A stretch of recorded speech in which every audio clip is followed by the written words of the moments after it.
Hello, Hofstra fans, and welcome to another edition of the WB Mason Coaches Report right here on GoHofstra.com. I'm Mark Weiner with John Russo, head baseball coach. Coach, how are you? Good, Mark. Thanks for having me.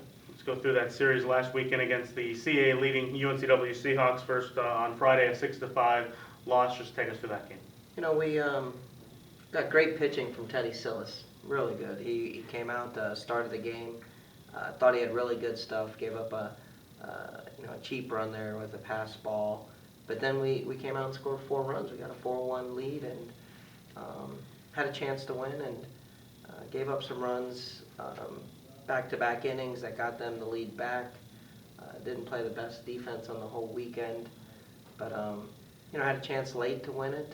Scored a run to make it 6-5. Had a guy on third, 2 outs in the 8th, with a chance to win, and a really good Friday night game against the best team in the conference. And Wilmington's one of the best teams we saw all year and one of the top offenses in the country, and couldn't have been more overall impressed with their team. Saturday, 10-5 loss. On Sunday, the final was 18-4. Just take us through those two games in general. I think it starts on the mound. Rooney, definitely his worst start of the year, but it wasn't because John Rooney was bad. I just think it was more of Wilmington was good. He made a couple of really good pitches, and 2 of them left the yard, like a 1-0 change. The kid hit it out to right center. A pitch in that he got in, the kid hit it out to left center, and if nothing else, it was a really good learning experience for John Rooney.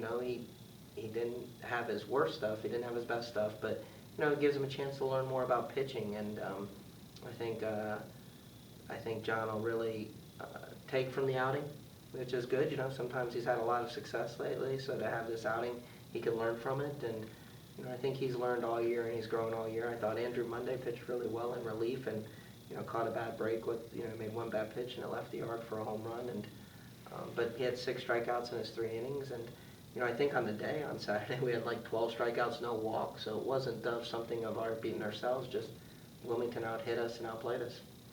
Go through a couple of big offensive performances over the weekend. Brad Rutkowski, 6 hits in the 3 games. Just talk about his performance. Hit 500 on the weekend against the leading team in the conference. I thought he had some really good at bats. He had a couple other balls that were really hit hard. He had big at bats. He had the double to put us up 4-1. Brad in the last few weeks and ever probably since conference play has been as good a hitter. I think Brad even started the season really well hitting. So Brad's been consistent and good all year long. And even when his numbers were down, I thought he was hitting the ball better maybe at that point than when he started getting some hits. But Brad's somebody we can really count on and go-to guy for us. Another guy who was very good this weekend, David Lederman, hit a home run in the Sunday game. Just how about getting a spark from him? David's been our best hitter in conference right now, and the numbers prove it. And he has good at bats, and he's had really good weekends, and I think he could even have bigger weekends. Him and I both feel that he's missed some pitches and at bats, but he's getting older, he's getting more mature, he's getting more physically stronger now. When he gets a ball, he leaves the yard, and he's able to do that on Sunday. And I think David could be a special, really special type hitter. He's getting into that class right now where I think he's just now starting to figure it all out and starting to come together. And I'm glad he has one more year left. Up next this weekend, Northeastern Huskies, another CAA series. Just what do you expect in Northeastern? Oh, their pitching's going to be really, really good.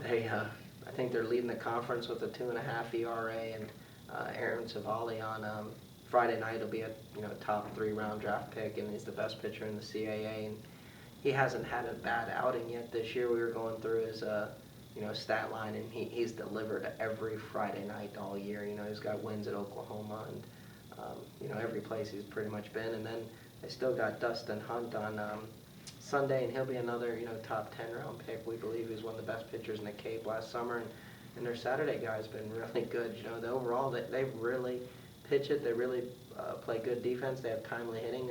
Very similar to the type of team we want to be, and to beat them this weekend, the only hopes to do it with is on the mound, get really good pitching, play better defense, and more timely hitting than they do. But they're going to be a really tough, real well-coached team and really good pitching.